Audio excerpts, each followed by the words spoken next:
আসসালামু আলাইকুম রহমতুল্লাহ বরকাত। আমার সকল দিনী ভাই বোনেরা, এরা আজকে লং মার্চ করবে ঢাকাতে। অর্থাৎ ওখানে লক্ষ লক্ষ মানুষ হয়তো জামাত একত্রিত হতে পারে, তবে লং মার্চ করা এটা দোষের কিছু না। তবে আমি এদের আবেগ নিয়ে কিছু কথা বলতে চাই। এরা যে লং মার্চ করবে এটা শুধু এদের আবেগ, এদের ইমান না, এদের ইমানি জজবা না এটা। এরা নিজ দেশের দিন কায়েমের জন্য কোনো কিছু করতে পারে না, কোনো কথা বলতে পারে না, প্রকাশ্যে প্রতিবাদ করতে পারে না। যে দেশে আসিয়ার মতন এক শিশু দর্শনের শিকার হয়, প্রকাশ্যে দর্শনের শিকার হয়,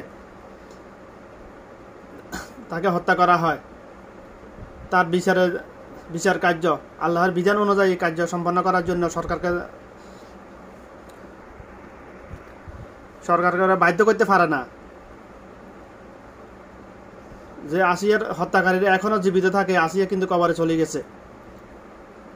যে দেশে এক নাস্তিক জানোয়ার নবীকে ধরে জেলে বলার পরে এখনো বেঁচে থাকতে পারে, এদের কোনো প্রতিবাদ নাই, প্রতিরোধ নাই। এরা এটা নিয়ে লং মার্চ করতে পারে না, মিছিল করতে পারে না প্রতিবাদমূলক। যে দেশে দফায় কয়েকদিন পর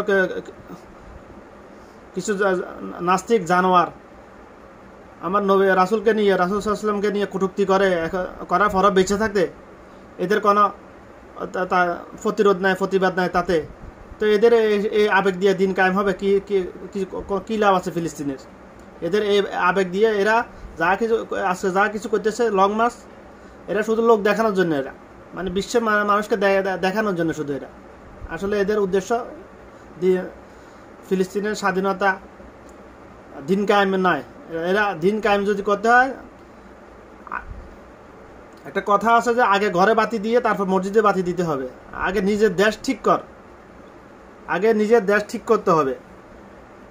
নিজের দেশ ঠিক না, নিজের দেশে বাংলাদেশের শিক্ষা বোর্ড অর্থাৎ মাদ্রাসার শিক্ষা বোর্ড পুরা বাংলাদেশে একটা হওয়ার কারণে, একটা ঢাকা বোর্ড একটা শিক্ষা বোর্ড হওয়ার কারণে যে দেশে আলেমে গুতাগুতি আলেমের হন্দে খালি কীভাবে বাঁশ দিবে।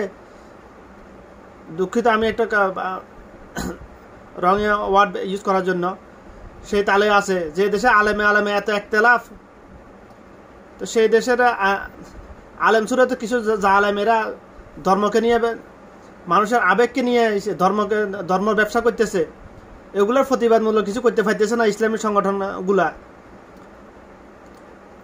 তো এদের দ্বারা এই লং মার্চ দ্বারা কোনো জাতি কোনো উপকৃত হবে না। বাংলায় জাতিও উপকৃত হবে না, ফিলিস্তিনেরও কিছু আসে না এদের এই লং মার্চ দ্বারা।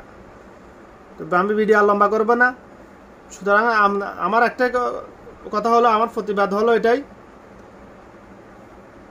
মানুষের ইসলামিক আবেগকে কাজে লাগিয়ে ধর্মকে নিয়ে ব্যবসা করা এটা সম্পূর্ণ হারাম। এরা এসব কাজে জড়িত বেশিরভাগ। এদের মুখের কথা আর অন্তরের কাজের কোনো মিল,